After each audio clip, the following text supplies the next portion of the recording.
Necati Aydın kalemerekî heftî û çar salî ye û ew bênavber ev şêstî û du salên li bajarê Îstanbulê sinetkarê berhemên sifirê ne.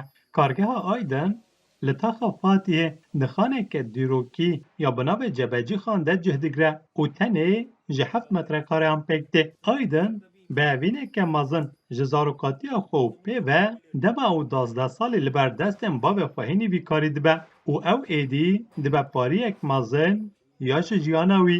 Li ser vî karê Sabro Evînê ku ev gotina Hosta Aydinê dibêje ku sifirkarî her çi qas bi qasî berê li Tirkiyê nebe jî ew hîn jî wek nifşên dawiyên vî karî hewl didin ku serpiyan bihêlin. 1960'tan beri bu işte. Ez ji sala 1960 êreve wî karî dikim û ez ji karê xwe hez dikim.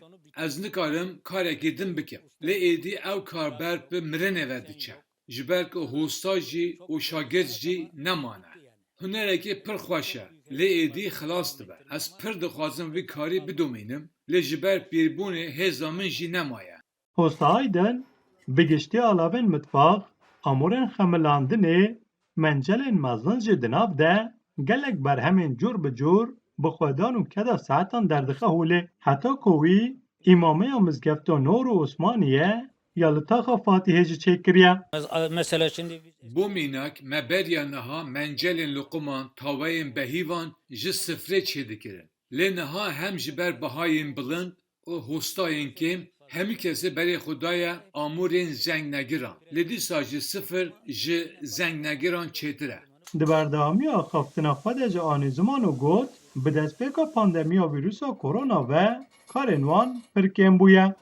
aşağı yukarı oldu burada. Ew nêzîkî 2 salan e ez van berhemên ku hûn dibînin çêdikim. Lê ne kesek têt û ne jî tên firotin. Ji ber ku ew kargeha min e û ez kirê nadim, berhemê ez çêdikim tenê têra xwarina min dike. Lê beriya niha kar hebû min diraw qezenc dikirin. Hêjayî gotiniye ku Hosta Aydin di qedandina xeftina xwe de jî diyar dike ku ew li aliyekê hem ji ber desteqa xwe başnas tîne û li aliyekê jî ji ber temenê xwe yê mezin êdiye û dixwaze vî karî berde. Min Botanî, Dengê Amerîka, İstanbul.